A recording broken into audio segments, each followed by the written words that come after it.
इसलिए मैं कहता हूं कि आप 2020 के भारत में हैं। किसी से डरिए वरिए मत। कोई एक आध चुनाव हार वार जाए, उससे अपने दिल को छोटा मत कीजिए। छोटा मत कीजिए अपने दिल को। लेकिन ये जो लोग नारा लगाते हैं ना, मोदी है तो मुमकिन है, उसके बाद क्या होगा? इसलिए मैं कह रहा हूं, ये जो मैंने कहा, अगर देश में, दुनिया में आपको व्यक्ति और राष्ट्र के बीच में अगर कुछ चुनना है तो राष्ट्र को चुनिए। व्यक्ति आएंगे जाएंगे, अगर आपके अंदर पुरुषार्थ जागृत हो जाएगा, आपके अंदर अपनी सभ्यता के प्रति, अपनी संस्कृति के प्रति सम्मान पैदा हो जाएगा, तो कई करोड़ मोदी पैदा हो जाएंगे, कई करोड़ अमित शाह पैदा हो जाएंगे। इसलिए हार जीत जीवन का एक सिलसिला है। हार जीत के बाद सिलसिला रुकना नहीं चाहिए, इसलिए वो रोकेगा नहीं। कुछ लोग शाहीन बाग पे इसलिए नहीं बैठे हैं कि CAA की फुल फॉर्म इन्हें समझ में नहीं आ रही। उनकी ज्यादा समझ में आ गई है। सिर्फ गलती उन्होंने कर दी है कि गलत वक्त पे किया है। उनको समझ में नहीं आ रहा कि दिल्ली में नेहरू जी नहीं है। अब ये संकट इसलिए है, ये चिंता इसलिए है, उनको परेशानी इस बात के लिए है कि बना तो ये 2014 में है, लेकिन हिसाब इसने 1947 से शुरू किया है। तो जो 1947 में जघन्य अपराध किया गया था, 370 और 35 दे के उसे वापस लिया। 500 साल से एक युद्ध चल रहा था। हम तमाम सारे भोले लोग रोज कहते थे भगवान रामचंद्र यहीं पैदा हुए हैं। बड़ा समझाया लोगों ने, कहा कोई बातचीत कर लो आपस में। उन्होंने कहा नहीं, यहां बाबर पैदा हुआ है। यह बहस इतनी चली कि हमने सब कुछ मान लिया और यह समाज तैयार हो गया था कि चलिए आप यहां बाबर को बना लीजिए, लेकिन हमारे मर्यादा पुरुषोत्तम राम यहीं पैदा हुए थे, ये मान लीजिए। हमारी इस शराफत को कुछ लोगों ने समझा ये मूर्ख लोग हैं। आपने कोर्ट में खड़े होकर के जो शब्दावली इस्तेमाल की है वो मैं दोहराना नहीं चाहता। वो भी उसी अलीगढ़ के हैं जो कोर्ट में मुकदमा लेके लड़ रहे हैं। बार बार पूछ रहे थे यहीं पैदा हुए हैं, इनका डेट ऑफ बर्थ सर्टिफिकेट लेके आओ।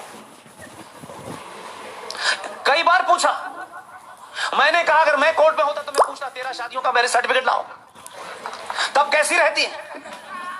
लेकिन आपने इतनी बार पूछा, हमने कहा उनका मैरिज डेट ऑफ सर्टिफिकेट तो हमारे पास नहीं है, लेकिन हमने एक ऐसे शख्स को खड़ा किया, उसने सारे सर्टिफिकेट दे दिए।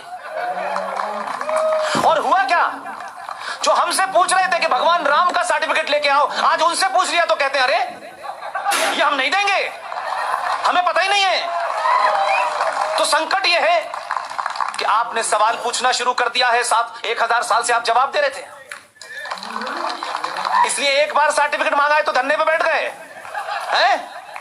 अभी तो सर्टिफिकेट मांगने का सिलसिला शुरू हुआ है, और ये इसलिए नहीं हुआ है, इसलिए कह रहा हूं उसकी जो ईमानदारी, उस पर शक मत करो।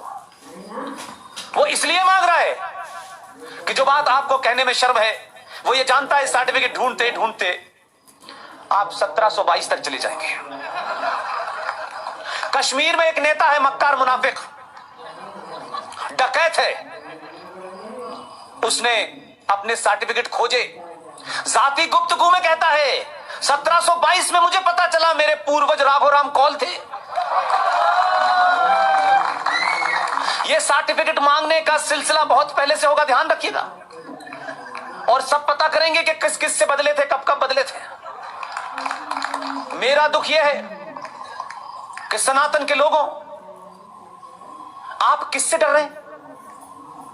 हम 800 साल से मुसलमानों की हुकूमत थी। हम यहां से जाएंगे तो ताजमहल ले जाएंगे, हम कुतुब मीनार ले जाएंगे। ऐसी ख्वाहिश रखने वालों से पूछते मूर्खों, जो बात अभी सिंह साहब ने कही, उन जाहिलों से पूछो तुम्हारे बाप दादा कितने कमजोर थे यार, जो तलवार और जजिया देने की वजह से जिन्होंने मजहब धर्म छोड़ करके मजहब अख्तियार कर लिया। हमारे बाप दादे तो उस वक्त भी बहादुर थे और आज भी हम बहादुर हैं। तुम हमें डराओगे? तुम किसको डरा रहे हो यार? हम जब नहीं डरे तो अब डराओगे हमको? अरे हमारा तो एक ही गया है, तब तुम्हारी स्थिति ये हो गई है। हमने कहा इसकी बात मान लो, 14 में अकेला है। हमने कहा मान लो इसकी बात, नहीं, लो बेटा दूसरा भी आ गया। बहुत समझाया, भैया आराम से रहो, आराम से। ये तुम्हारे लिए सब्सिडी हमसे ले रहा है। जो तुम्हारे भाई बहन हैं जिन्हें तुमने जाहिल और गरीब बना के रखा है, वो इस देश के हिंदुओं के पैसे से कमाई सब्सिडी से उनको गैस भी मिलती है, चूल्हा भी मिलता है। देते वक्त उसने ये नहीं देखा कि किसका बर्तन ताम चीनी का है और किसका तांबे का है। ये नहीं देखा उसने। तुम उसकी जात पे शक करते हो, ऊपर वाला देख रहा है, लाइन से भेज रहा है। उसको मालूम है कि इस्लाम के मानने वाले पूरी दुनिया में जलील हो रहे हैं और उस अल्लाह को भी जलील कर रहे हैं, इसलिए धीरे धीरे भेज रहा है। एक से दिल नहीं भरा, उसने यूपी में भी भेज दिया। इस बात का घमंड मत रखो, उसकी लाठी दिखती नहीं है, कमर टूट जाती है। बहुत उत्पात मचाते हो और बार बार कहते हो हम देश तोड़ देंगे। ऐसी तोड़ी है इस बार के चिल्ला के कह रहे माफ कर दे मेरे माता। चिल्ला रहे यूपी के चीफ मिनिस्टर के सामने, मारे माफ कर, एक बार माफ कर दो। 3-3 लाख का बिल भेजा है, घर पे बस चलाते हुए पकड़े गए थे, पैसा पैसा।